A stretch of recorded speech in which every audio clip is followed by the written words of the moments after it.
नमस्कार, बहुत स्वागत है आप सभी का बंसल न्यूज में। मैं हूं आपके साथ जया शर्मा दुबे और आज हमारी खास पेशकश, खास चर्चा है एक बेहद संवेदनशील विषय पर, वक्फ में हिंदू। देश में दरअसल पहली बार किसी राज्य के वक्फ बोर्ड में गैर मुस्लिम सदस्यों की नियुक्ति की गई है, जिसे लेकर सियासी और सामाजिक बहस भी तेज हो गई। सरकार का दावा है कि वक्फ संशोधन कानून के तहत ये देश का पहला ऐसा बोर्ड है जिसमें गैर मुस्लिम सदस्य शामिल किए गए हैं। इसी मुद्दे पर आज हमारी बहस होगी। हमारे साथ खास कार्यक्रम में कुछ मेहमान भी जुड़ेंगे। बने रहिए हमारे खास कार्यक्रम वक्फ में हिंदू के साथ।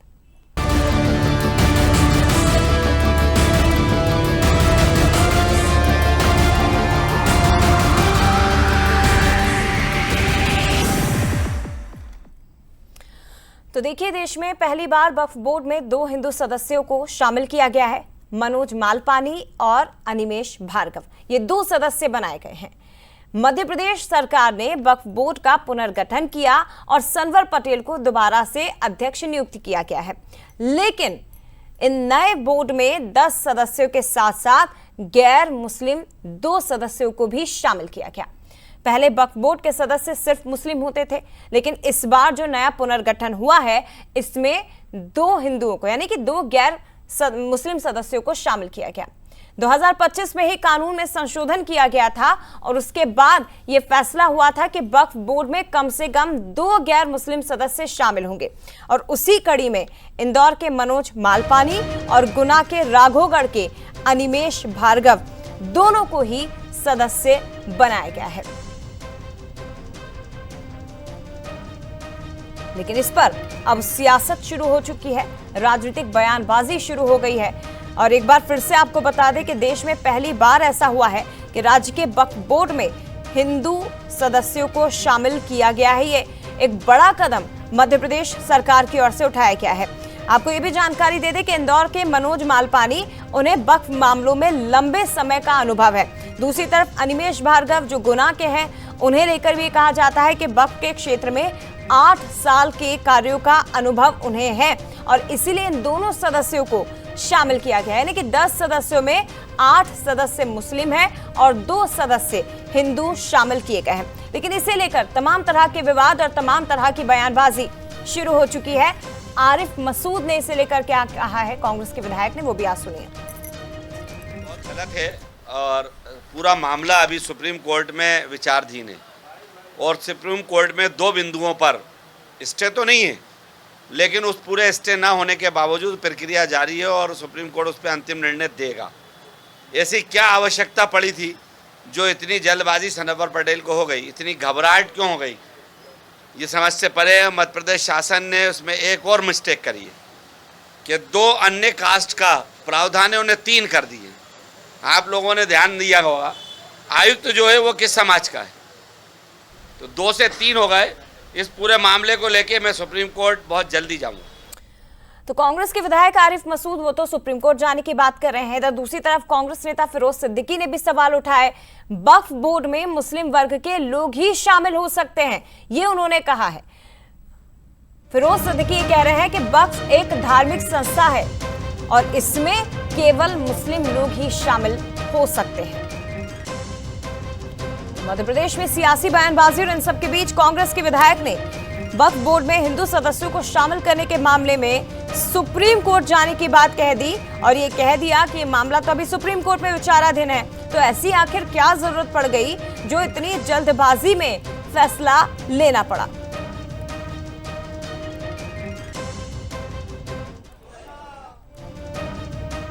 पुराने वक्फ कानून में वक्फ कमेटी जो है वो एक धार्मिक संगठन है और इसका मामला जो है, जो नए वक्फ कानून के हिसाब से ये सुप्रीम कोर्ट में विचाराधीन है कि वक्फ जो है एक धार्मिक संस्था है या सामाजिक संस्था है। तो जब तक सुप्रीम कोर्ट से ये पूरा निर्णय नहीं आ जाए तो इस मामले को होल्ड पे रखना चाहिए सरकार को। लेकिन अगर सरकार ने ये निर्णय लिया है तो सरकार को इतनी जल्दी क्या थी। कई मंदिर हैं जिनमें कलेक्टर जो है वो अध्यक्ष होता है। अगर कलेक्टर अगर वो हिंदू नहीं है तो एडीएम को बनाया जाता है, क्योंकि उसी धर्म के लोगों को उसमें एंट्री दी जानी चाहिए, ये नियम है। तो देखिए, कांग्रेस की प्रतिक्रिया आपने सुनी, लेकिन इस पर बीजेपी विधायक रामेश्वर शर्मा ने भी बयान दिया है, वो भी जरा सुनिए। अच्छी बात है जब सब लोग कहते हैं कि गंगा जमनी तहजीब ये देश के कल्चर में है, तो गरीबों के हित में दी जाने वाली भूमि है। वो भूमि पर्टिकुलर किसी मुल्ला मौलवी के नाम तो नहीं की गई, और इसलिए मध्य प्रदेश सरकार की पहल पर और भारत सरकार जो वक्फ संशोधन विधेयक लेकर आए, उसके कारण आज ये स्थिति बनी है कि उसमें 2 हिंदू सदस्य रखे हैं। मैं समझता हूं हिंदू सदस्यों का दृष्टिकोण भी गरीबों का भला करने का है और इसलिए वहां पर उनको रखा है। इससे कोई मुसलमानों को तकलीफ होने की जरूरत नहीं है। हाँ, उनको तकलीफ जरूर हो सकती है जो वक्फ की प्रॉपर्टी को खा रहे थे। तो देखिए, वक्फ बोर्ड को लेकर अब एक नया विवाद शुरू हो चुका है। मध्य प्रदेश देश का पहला ऐसा राज्य है जहां यह बड़ा फैसला लिया गया कि हिंदू सदस्यों की एंट्री अब वक्फ बोर्ड में की जाएगी। हालांकि बाकी के सदस्य जरूर मुस्लिम हैं, लेकिन दूसरी तरफ 2 हिंदू सदस्यों को शामिल किया गया है, जिस पर विवाद अब छिड़ चुका है। एक तरफ कांग्रेस के विधायक ये बात कर रहे हैं कि हम सुप्रीम कोर्ट चले जाएंगे, हम इस मुद्दे को सुप्रीम कोर्ट में लेकर जाएंगे, मामला पहले से ही सुप्रीम कोर्ट में विचाराधीन है। ये भी सवाल उठाया गया कि सरकार को आखिर इतनी जल्दबाजी की क्यों थी। ये भी बात कही जा रही है कि जब 2 अन्य समाज के लोगों को रखने का प्रावधान है तो फिर 3 को क्यों रखा गया। अब इसी पर आज हम चर्चा करने वाले हैं। हमारे साथ खास मेहमान जुड़ गए हैं, सीधे उनसे परिचय आपका करवाती हूँ। सीताराम दास जी साकेत भवन मंदिर महंत हैं, यूपी से इस वक्त हमारे साथ जुड़ गए हैं। बहुत स्वागत है सीताराम दास जी, और प्रणाम भी आपको। और इमरान खोकर मुस्लिम स्कॉलर मध्य प्रदेश से हमारे साथ जुड़े हैं, आपका भी बहुत स्वागत। सलाम रिजवी जी आपको दिखाई दे रहे हैं, पूर्व वक्फ बोर्ड के अध्यक्ष हैं, छत्तीसगढ़ से हमारे साथ जुड़ गए हैं। सबसे पहले इमरान खोकर जी आपके पास ही आते हुए, क्या आपत्ति है, क्यों इसका विरोध किया जा रहा है अगर मध्य प्रदेश सरकार ने कदम उठाया और वक्फ बोर्ड में 2 हिंदू सदस्यों को शामिल किया गया? तो देखिए, सबसे पहली आपत्ति तो इस बात की है कि जब मामला सब जुडिस है तो आपको इतना हेक्टिक तरीके से बिल्कुल जल्दबाजी में कोई फैसला लेने की क्या जरूरत थी। दूसरी आपत्ति मुझे नहीं, मैं सबसे पहली आपत्ति तो सुप्रीम कोर्ट को थी। आपको पता है, जब वक्फ बोर्ड के मामले में जब इसकी कॉन्स्टिट्यूशनल वैलिडिटी को लेकर कोर्ट के अंदर मामला चला तो जस्टिस संजीव खन्ना साहब ने वहां पर स्पष्ट शब्दों में एसजी तुषार मेहता साहब से एक बात पूछी कि क्या आप नॉन हिंदू लोगों को मुस्लिम हिंदू ट्रस्ट के अंदर अलाउड करेंगे? Will you allow any Muslim और non Hindu member in administration in temples? तब वहां पर एसजी साहब ने फौरन से 7 दिन का टाइम लिया कि हमें 7 दिन का जवाब देने का टाइम दीजिए। 7 दिन बाद किस जवाब के साथ सामने आए वो सुनिएगा। अपने जवाबों को उन्होंने साफ शब्दों में ये कहा कि faith should be free from government intervention. आप ये कह रहे हैं कि जब अगर हिंदू मंदिरों के अंदर मुसलमानों की एंट्री की बात आएगी तो आप कहेंगे कि नहीं साहब, आस्था के अंदर गवर्नमेंट इंटरवेंशन नहीं होना चाहिए। लेकिन जब मुसलमानों की बारी आएगी तो आपको ये कहा जाएगा कि नहीं साहब, गवर्नमेंट के एडमिनिस्ट्रेशन चलाने के लिए तो नॉन मुस्लिम लोगों को हम यहाँ पे इंक्लूड करेंगे। क्यों इंक्लूड करेंगे साहब? अच्छा एडमिनिस्ट्रेशन चले। हमने देख लिया कि आपने कितना अच्छा एडमिनिस्ट्रेशन राम मंदिर के अंदर चलाया, हमने देख लिया कि आपने कितना अच्छा एडमिनिस्ट्रेशन सबरीमाला में चलाया, हमने देख लिया कि आपने कितना अच्छा इंटरनेशनल केदारनाथ का गोल्ड स्कैम में चलाया। और उसके बाद आप महाकाल की बात कीजिए ना, महाकाल के अंदर साफ शब्दों में यह लिखा है कि श्री महाकाल मंदिर अधिनियम 1982 non Hindu person must be included in administration. अगर मान के चलिए कल उज्जैन का कोई कलेक्टर वहां पर मुसलमान आया तो उसको महाकाल न्याय समिति का जो कि पदेन अध्यक्ष होता है उसको नहीं बनाया जाएगा, एडीएम को बनाया जाएगा। रीजन है क्योंकि वो मुसलमान है। ठीक है सर, हम समझते हैं कि जो किसी दूसरे के धर्मों को नहीं समझ सकता हो, फॉर एग्जाम्पल मी, अगर मैं आपके धर्म को नहीं जानता हूं, नहीं समझता हूं, गहरी समझ नहीं रखता हूं, तो मैं क्या आपके धार्मिक मंदिरों का या एंडोमेंट बोर्ड को मैनेज कर पाऊंगा या वहां का एडमिनिस्ट्रेशन चला पाऊंगा? ठीक इसी तरीके से इसके बावजूद भी गवर्नमेंट सुप्रीम कोर्ट ने वहां पर इमरान जी ये विवाद आप सामाजिक तौर पर देख रहे हैं कि धार्मिक तौर पर देख रहे हैं? क्योंकि मध्य प्रदेश सरकार का ये कहना है कि वक्फ बोर्ड का दायरा केवल मस्जिदों तक तो सीमित नहीं है, उसकी जिम्मेदारी तो और ज्यादा व्यापक है, तो इस पर विवाद क्यों कर रहे हैं फिर?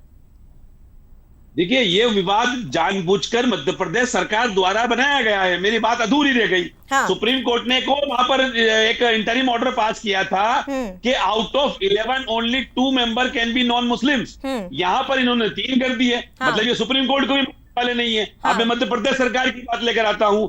अपने महाकाल मंदिर के आसपास किए गए लैंड स्कैम को छुपाने के लिए मोहन यादव ने इस तरीके का एक नया शिगुफा छोड़ दिया है कि जो इंडियन एक्सप्रेस की कहानी के अंदर पूरा उन्होंने बताया गया कि किस तरीके से इन्होंने लैंड स्कैम किए, इनके परिवार ने लैंड स्कैम किए, रिश्तेदारों ने लैंड स्कैम किए, उसको छुपाने के लिए जानबूझकर दो नॉन हिंदूज को डाला गया वक्फ बोर्ड में। ठीक है, मैं आती हूँ आपके पास। सीताराम जी, जो सवाल उठाए हैं इमरान जी ने, वही मेरा सवाल आपसे है कि अगर वक्फ बोर्ड में आप 2 हिंदू सदस्यों को शामिल कर रहे हैं तो फिर क्या आप धार्मिक संस्थाओं को लेकर ये फैसला ले सकते हैं? क्योंकि वो सवाल ही उठा रहे हैं कि अयोध्या हो गया, काशी हो गया, मथुरा हो गया, कि यहां पर संस्थाओं में फिर आप गैर हिंदुओं को शामिल कर पाएंगे? देखिए, धार्मिक मसला यहाँ पे नहीं है, सामाजिक मसला है। हाँ। सबकी हित की बात है। हाँ। जब वक्फ संशोधन हुआ था तो उसमें यह विषय आया था कि सबकी हित की बात हो तो एक व्यक्ति विशेष इस पर कब्जा करके वो अपना अधिकार जमाएगा, वो किसी गरीब जो मुस्लिम हैं उनके अधिकार को कोई खाएगा तो खाने नहीं दिया जाएगा। इसको लेकर के यह वक्फ बोर्ड संशोधन लाया गया था। कुछ एक आध 2 बिंदुओं पे वहां मतलब ट्रायल सुप्रीम कोर्ट में चल रही है, एक बिंदुओं पे स्टे भी हुआ है, ठीक बात है, उसको मैं मानता हूं। लेकिन जो व्यक्ति गंगा जमुना की तहजीब देता है कि भारत में सबका अधिकार है, सबके लोग जो है इसमें त्याग किया है, मैं मानता हूं। लेकिन जब आप गंगा जमुना की तहजीब देते हो और जब 2 हिंदू भाई उसमें बैठा हुआ है और आप ही हक की बात करता है, आपके गरीबों को हक दिलाने की बात करता है, क्या वक्फ बोर्ड में क्या हिंदुओं की मामला नहीं जाता? अगर हिंदुओं की जमीन की मामला जाए तो वक्फ बोर्ड में सुना जाएगा। क्यों सुना जाएगा? ये विषय भी है। तो अगर 2 हिंदू हैं उसमें और आप ही के हक के, आपके गरीबों की बात करेंगे तो क्या इसके लिए कौन से उन्होंने जुल्म कर दिया मध्य प्रदेश सरकार ने? क्या आप मध्य प्रदेश सरकार को टारगेट करने का काम कर रहे हैं? आप वहां पे मंदिरों के जोड़ने का, मस्जिद के मामले में तो नहीं ना किसी को रखा गया है, ये रखा गया वक्फ बोर्ड में, जहां पे सबका विषय आएगा। जहां अगर किसी मंदिरों, किसी मतलब हिंदुओं का अगर कोई जमीन संबंधित विवाद होगा वक्फ से तो सुनवाई वक्फ बोर्ड में ही विशेष करके चलता है। इसको लेकर के और सामाजिक भावना को देखते हुए रखा गया है और सरकार ने जो भी काम किया वो सराहनीय है। आप लोगों को साधुवाद देना चाहिए। इस प्रकार की उतावलापन अच्छा नहीं है। भारत में रहते कोई पाकिस्तान में नहीं है, बांग्लादेश में नहीं है कि हिंदुओं को क्यों रखा गया, हिंदुओं को क्यों रखा जा रहा है। ये सब दुर्भाग्यपूर्ण है, इसकी निंदा मैं करता हूँ। ठीक है इमरान जी, हिंदुओं की संपत्ति, उनसे जमीन से जुड़ा अगर कोई विवाद होगा तो फिर क्या कीजिएगा सर? वही सवाल उठाया सीताराम दास जी ने। हमारे सीताराम जी को शायद वक्फ बोर्ड का मॉडल ऑपरेंडी नहीं पता है। वहां पर जो फैसले करते हैं वहां पर एक पूरी काउंसिल होती है जो बैठकर एक्स जज होते हैं जो फैसले करते हैं। अब मैं बात करता हूं, आपने कहा कि साहब हिंदुओं के रखने में मुझे आपत्ति नहीं है, चलिए आप 2 मुसलमान नहीं, एक मुसलमान अयोध्या के श्री राम मंदिर ट्रस्ट में रखवा दीजिए, एक मुसलमान आप सबरीमाला में रखवा दीजिए, एक मुसलमान आप वैष्णो देवी में रखवा दीजिए, एक मुसलमान आप यहाँ पर जो महाकाल टेम्पल में रखवा दीजिए। अगर आप हिंदू मुस्लिम गंगा जमनी तहजीब की बात कर रहे हैं तो सारी गंगा जमनी तहजीब का टोकरा हम सर पे लेकर घूमते फिर। आपको अगर ट्रांसपेरेंसी की आप बात कर रहे हैं, गरीब मुसलमानों की बात कर रहे हैं, तो जिन लोगों ने राम मंदिर का चंदा खा लिया पहले उनके बारे में तो बात कीजिए। वहां कौन सा मुसलमान था? हाँ। गरीबों का चंदा तो वो खा गए, चढ़ावा खा गए, आप आभूषण खा गए। उन लोगों को पकड़ने की बजाय आप मुसलमानों को टारगेट करने के लिए निकल गए। और जब मामला सुप्रीम कोर्ट में सब जुडिस थे, सबसे बड़ी आपत्ति, तो आपको ऐसी जल्दबाजी करने की क्या जरूरत है? महाकाल मंदिर, महाकाल तीर्थ के आसपास, महाकाल लोक के आसपास मोहन यादव के रिश्तेदारों द्वारा किए गए लैंडस्केप को छुपाने के लिए आप ये काम करेंगे। ठीक है, जवाब दीजिए सीताराम दास जी, फिर मैं सलाम जी के पास जाऊंगी। मामला नहीं, सामाजिक मामला है। पहले इसका मौलाना साहब को ज्ञान होना चाहिए। मुस्लिम स्कॉलर के रूप में बैठे हुए हैं। आप जब बुद्ध परस्ती मानते हैं, भगवान को नहीं मानते, क्या मस्जिदों में रखा गया हिंदुओं को? क्या पाकिस्तान में है कि भारत में है? मस्जिद होती है सर, आपको जानकारी नहीं है। मस्जिद, मदरसा, कब्रिस्तान, खानका, यही तो हमारे वक्फ के पूरे हिस्से बने हुए हैं। आप मेरे मंदिर, आप मेरी मस्जिद के ट्रस्ट के अधिकारी कैसे हो सकते हैं? आप मेरे कब्रिस्तान के अधिकारी कैसे हो सकते हैं? आप मेरी खानका के अधिकारी कैसे हो सकते हैं? मामला है ये, मंदिर सिर्फ धार्मिक मामला है, इसमें सामाजिक मामला नहीं होता है। आप जिस तरह से मस्जिद भी मेरा आंतरिक मामला है, कब्रिस्तान भी मेरा आंतरिक मामला है, खानका भी मेरा आंतरिक मामला है। How can you intervention? देखिए ये नहीं, इस प्रकार की भावना रखना बहुत ही निंदनीय। भारत में, पाकिस्तान में नहीं है कि आपके मन से आपके कहना कथनानुसार चलेगा। और गंगा जमुना की तहजीब सुन लीजिए, गंगा जमुना की तहजीब आप लोग देते हैं। मैं कहता हूँ आप ही के भाषाओं को, जब आप एक तरफ कहते हो गंगा जमुना की तहजीब की बात करते हो, फिर आपको क्यों पीड़ा हो रहा है? तो सर में दर्द तो होने लगा, अयोध्या में भी रखवा तो दीजिए सर ना में दर्द हो- मुसलमान को, आप महाकाल लोक में रखवा दीजिए, हम आपके साथ है ना। गंगा जमनी तहजीब वहां भी अच्छी लगेगी ना, एक रखवा दीजिए चलिए, पूरे ठीक है। तीर्थ में, तीर्थ क्षेत्र ट्रस्ट में। ठीक है, मैं आती हूँ आपके पास सर। और रिजवी साहब भी हमारे साथ जुड़े हुए हैं। सीताराम जी, मैं आती हूँ आपके पास, आ रही हूँ।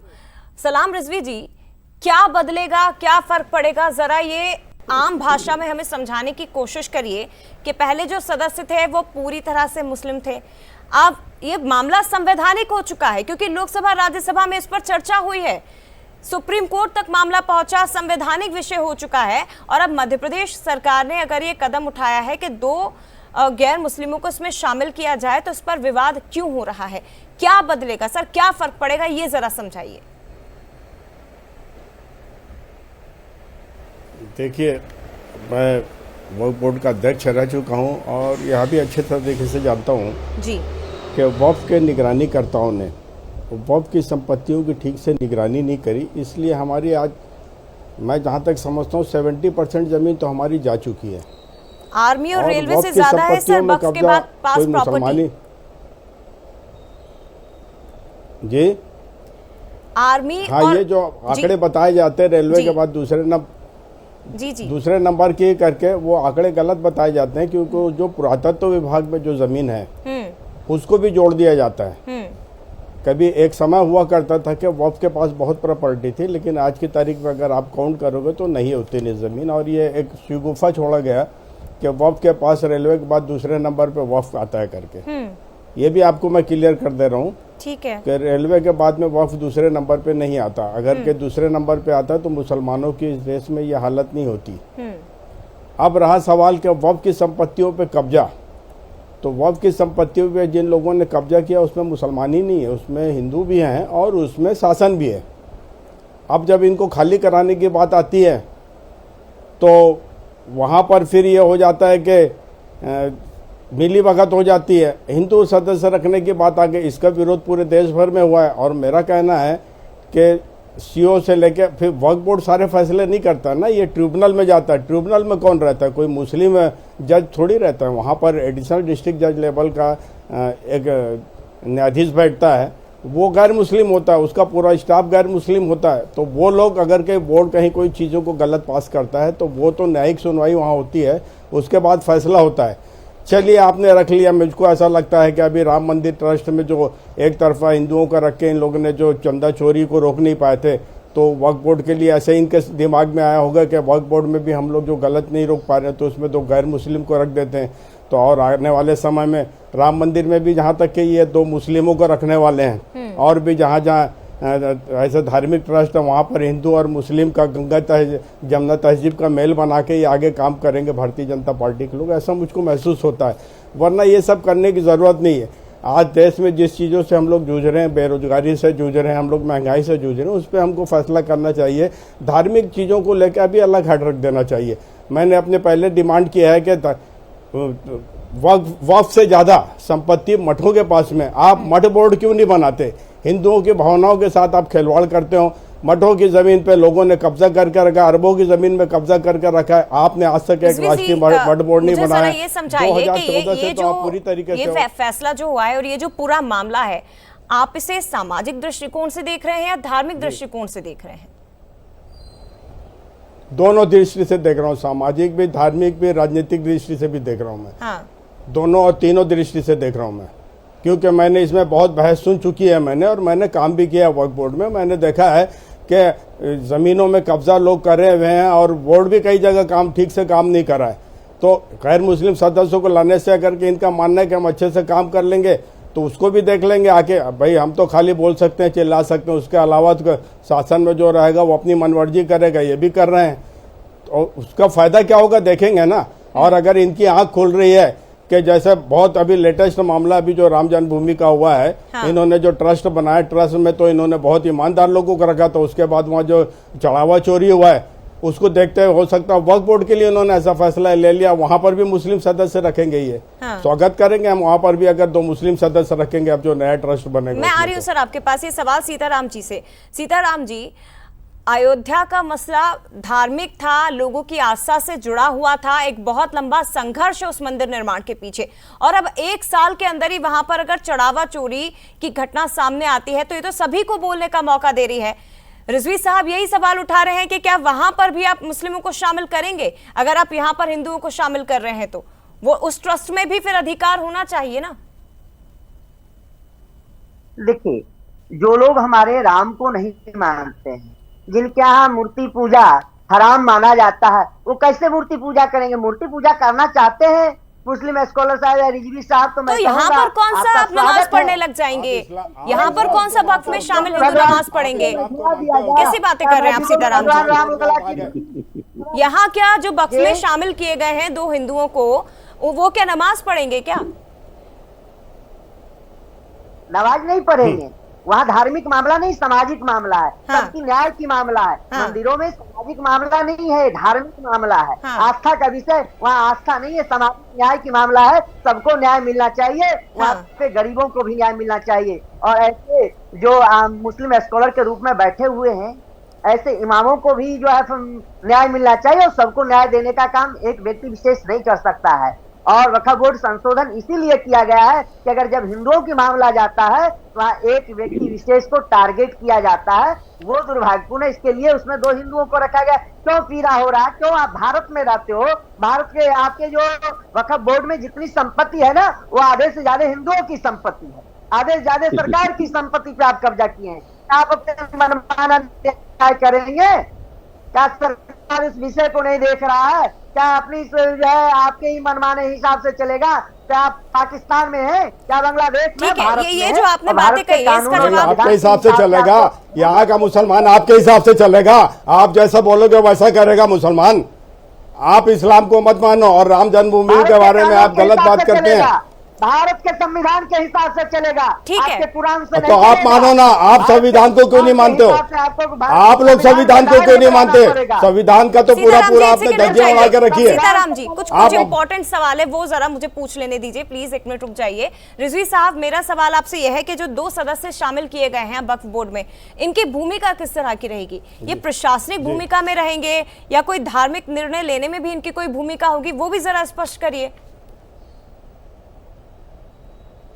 देखिए, जो वक्फ का जो मामला, वहाँ पर कुछ दस्तावेज उर्दू में भी रहते हैं। ये एक बोर्ड होता है, बोर्ड में 2 सदस्य रह ले। अगर कहीं मेरे से व्यक्तिगत आप पूछेंगे तो मैं तो बोलूँगा आपको कोई आपत्ति नहीं, क्योंकि अगर हमको ट्रांसपेरेंसी से काम करना है तो 2 गैर मुस्लिम भी आ गए तो क्या दिक्कत है? वो अपनी आंखों से देखेंगे। जैसा अभी भाई साहब अभी आरोप लगा रहे थे हिंदुओं के साथ में, अरे हिंदुओं के वो जब आएंगे, अब आप RSS के आदमी को बैठाल दोगे, ऐसे आदमी को बैठाल दोगे जो एक तरफा बात करेगा, एक तरफा काम करेगा, तो फिर तो उसके लिए न्यायालय खुला हुआ है। वरना वो भी अपनी आंखों से देखेंगे कि कितनी वक्फ की संपत्तियों पे कितने गैर मुस्लिमों ने कब्जा किया हुआ है और खाली नहीं कर रहे। हम तो, मेरे जैसा अगर चेयरमैन रहा है तो मैं तो स्वागत करके अपने बाजू बैठा लूंगा और उन्हीं से खाली करवाऊंगा वक्फ की संपत्तियां जो गैर मुस्लिमों ने कब्जा करके रखा है, शासन ने कब्जा करके रखा है। मेरे लिए तो बहुत अच्छी बात होगी अगर व्यक्तिगत मेरे से बात करें तो।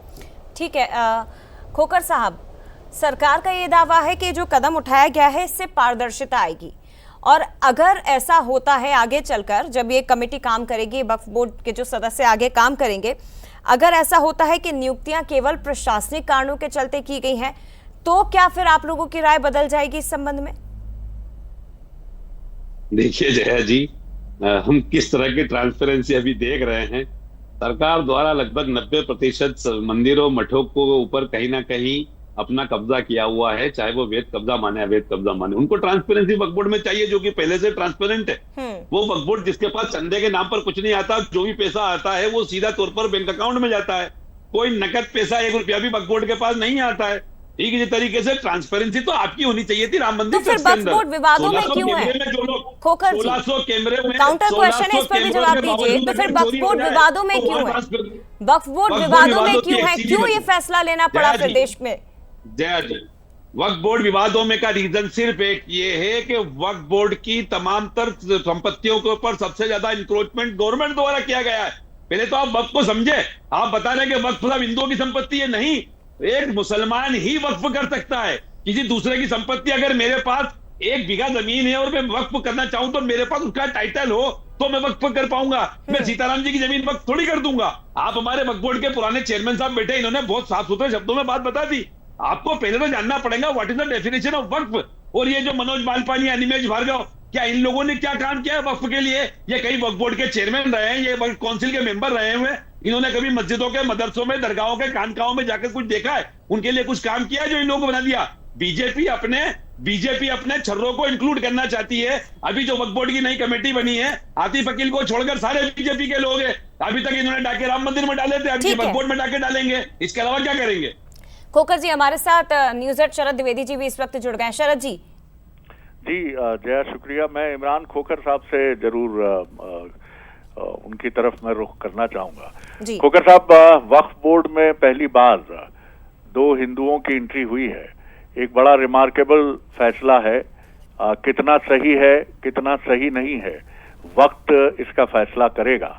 लेकिन जैसा आप भी कह रहे हैं और इसके पहले छत्तीसगढ़ वक्फ बोर्ड के जो पूर्व हमारे साथ पदाधिकारी जुड़े हैं, उनका भी ये कहना था कि मंदिरों में भी और उसमें भी अगर ये गंगा जमुनी तहजीब या एक मिलीजुली संस्कृति का प्रतीक है तो एक मौका मिलना चाहिए हर लिहाज से। तो आपकी मांग क्या है? बजाय इस पर विवाद करने के हम इसके किसी ऐसे समाधान की बात करें कि जिससे ये बात चुभती हुई ना हो, हमें तकलीफ ना दे, हमें परेशान ना करे। हम सदियों से मिलजुल के रहते आए हैं और मिलजुल कर रहते रहेंगे। यही हमारा मुस्तकबिल है, यही हमारा माजी है, यही हमारा अतीत है। इस पर अब मैं चाहूंगा कि कुछ कंस्ट्रक्टिव बातें आपकी तरफ से सामने आए। जी आदरणीय शरद जी, मैं आपकी बातों से आंशिक रूप से सहमत हूं कि एक तरफा प्यार नहीं होता, प्यार 2 तरफा होना चाहिए, वो लॉन्ग टर्म चलेगा। अगर मैं चाहता हूं कि 2 दोस्त, 2 हिंदू साथी अगर हमारे वक्फ बोर्ड में आए तो एक आध मुस्लिम साथी आप भी हिंदू टेम्पल्स में रखवा दीजिए। बड़े बड़े जितने भी हिंदू टेम्पल्स के बोर्ड हैं और इंडोमेंट बोर्ड हैं, वहां भी रखवा दीजिए। एक तरफा प्यार हम क्यों करा रहे हैं? ठीक इसी तरीके से मैं आपको बता दूं कि वक्फ भी essential part of the religion है। ये बात आपको समझनी चाहिए। इसी वजह से तो एसजी से हमारे सीजीआई संजीव खन्ना साहब ने सवाल पूछा था। उस सवाल का जवाब देने में एसजी हमारे तुषार मेहता जी ने 7 दिन लगा दिए और 7 दिन लगाने के बावजूद भी कोई पॉजिटिव कॉन्क्रीट बात लेकर वो सामने नहीं आ पाए। मेरा निवेदन ये है कि इंटरवेंशन फेथ के अंदर नहीं होना चाहिए। हम अगर किसी धर्म का सम्मान करते हैं, मैं नहीं जानता हूं कि हिंदू धर्म के अंदर कितनी सारी बातें हैं, वहां के उनकी क्या रिचुअल्स है, क्या कस्टम्स है, क्या ट्रेडिशंस है, तो मैं बेवजह अगर गलती से उनकी बेअदबी कर दूं या मैं उनके बारे में कुछ गलत बोल दूं जबकि मुझे जानकारी नहीं है, तो मैं क्यों इंडोमेंट बोर्ड में जाऊं? मैं अपना काम करूं, आप अपना काम करें, मैं आपका सम्मान करूं, आप मेरा सम्मान कीजिए, बात खत्म। तो आप क्या मानते हैं कि ये पूरी तरह गलत फैसला है और आप इसको कोर्ट में चैलेंज करने की तरफ बढ़ेंगे? देखिए, ये सुप्रीम कोर्ट के उस फैसले, इंटरिम ऑर्डर का भी एक वायलेशन है जिसमें कहा गया था कि 2 out of 11 members should be non Muslims. अभी यहाँ पर 3 हो गए हैं। दूसरी बात, ये राजनीतिक और धार्मिक मसला नहीं है, ये सामाजिक और धार्मिक मसला नहीं है, ये राजनीतिक मसला है। इन सारे मुद्दों से ध्यान भटकाने के लिए देश का एकमात्र जो मामला सब जुडिस होने के बावजूद, अगर कोर्ट के अंदर मामला लंबित होने के बावजूद अगर मध्य प्रदेश शासन इस वक्फ बोर्ड को संगठित करता है तो ये कहीं ना कहीं कंटेम्प्ट ऑफ कोर्ट है सुप्रीम कोर्ट का। लेकिन एक गुजारिश मैं जरूर करूंगा कि मैंने भी बतौर सहाफी ये देखा है कि इसी मध्य प्रदेश में ऐसे गांव भी हैं जहां मुहर्रम का ताजिया हिंदू बनाते हैं और गणेश चतुर्थी का जब मौका आता है तो पूरे जज्बाए अकीदत से मुस्लिम समाज के जो हमारे साथी हैं वो पूरे जज्बाए अकीदत से, श्रद्धा से उसमें भाग लेते हैं। तो देखिए, हमारी ये जो तहजीब है, ये तहजीब साथ चलने की है। हमने सुना है कि अकबर देवी से उन्होंने जाकर दुआ की थी तो उनके यहाँ संतान हुई थी। हमने ये भी सुना है कि कई बार, और ये मिलीजुली तहजीब ही है हमारी, कितने हिंदू हैं जो मज़ारों में जाते हैं, दुआएं करते हैं। आखिर ईश्वर की अगर हम बात करते हैं तो ईश्वर तो एक ही है। तो थोड़ा मुझे लगता है कि इसमें इंसानियत का रुख आपकी तरफ से भी होना चाहिए और हमारी तरफ से। ये मैं आपसे पूरी तरह इत्तेफाक रखता हूं कि मोहब्बत कभी एक तरफा नहीं होती। जी देखिए शरद जी, हम पीढ़ियां गुजर गई आपकी और हमारी, हमारे पुरखे साथ में रहे, एक दूसरे के सुख दुख में रहे, धार्मिक त्योहारों में आना जाना रहा, प्रेम रहा। हमारे पुरखों के बिना हिंदू धर्म के त्योहार अधूरे थे और हमारे त्योहार आपके पुरखों के बिना अधूरे थे और आगे भी वो रहेंगे। ये तो कुछ फिरका परस्त लोग हैं जो इस तरह की राजनीतिक छिटाकशी करके दो समुदायों के बीच में एक नफरत और टेंशन बढ़ाना चाहते हैं। लेकिन मैं आपको इंश्योर करता हूं सर कि हमारी तरफ से और हमारे समाज की तरफ से ज्यादातर मौके पर जहां से हमसे बन सकेगा ऐसी कोई बात नहीं आएगी जिसकी वजह से आपके सेंटिमेंट हर्ट्स हो। और मैं यही रेसिप्रोकल आपसे उम्मीद करता हूं कि आपकी तरफ से भी, आपकी इन द सेंस एक कम्युनिटी, एज ए कम्युनिटी भी हम लोगों को एक दूसरे की भावनाओं का रिस्पेक्ट करना चाहिए। और ये जो राजनीतिक पेतरेबाजी की जा रही है दो समुदायों के बीच में खाई पैदा करने की, उसे हम लोगों को प्रेम से, मोहब्बत से, भाईचारे से खत्म करेंगे उस खाई को। बिल्कुल इमरान साहब, इसी बात पे, इस बातचीत को मेरे ख्याल से जया की तरफ मैं रुख करूंगा, लेकिन इतना जरूर कहूंगा कि ये इत्मीनान आप भी रखें, क्योंकि बशीर बद्र साहब बहुत खूबसूरती से ये बात कह गए हैं अपने एक शेर में। अब वो इस दुनिया में नहीं है कि दुश्मनी का सफर एक कदम दो कदम, तुम भी थक जाओगे हम भी थक जाएंगे, और लोग टूट जाते हैं एक घर बनाने में और तुम थकते नहीं बस्तियां जलाने में। तो हम साथ रहे हैं, साथ रहेंगे, और ये जो मसले आएंगे ये मसले हिंदुस्तान के संविधान, अदालतों की रोशनी में आगे बढ़ेंगे। कहीं कोई दिक्कत नहीं होगी, कहीं कोई मुश्किलात नहीं है, लेकिन इमरान खोखर जैसे जो किरदार हैं वो पूरी उम्मीद से सामने आए। ये मुल्क जितना किसी नागरिक का है, वो हिंदू हो, सिख हो, क्रिश्चियन हो, उतना ही इमरान खोखर और मुस्लिम समाज का है। बहुत शुक्रिया जया, ओवर टू यू। बहुत धन्यवाद सर आपका भी, और इसके साथ ही जो मेहमान हमारे साथ जुड़े थे, सीताराम दास जी, इमरान खोखर जी और सलाम रिजवी जी, आपका भी बहुत शुक्रिया बंसल न्यूज के साथ जुड़ने के लिए। देखिए, चर्चा हमारी थी, एक बेहद संवेदनशील विषय है ये, लेकिन किसी भी धर्म को कटघरे में खड़ा करना इस कार्यक्रम, इस चर्चा का उद्देश्य कतई भी नहीं था।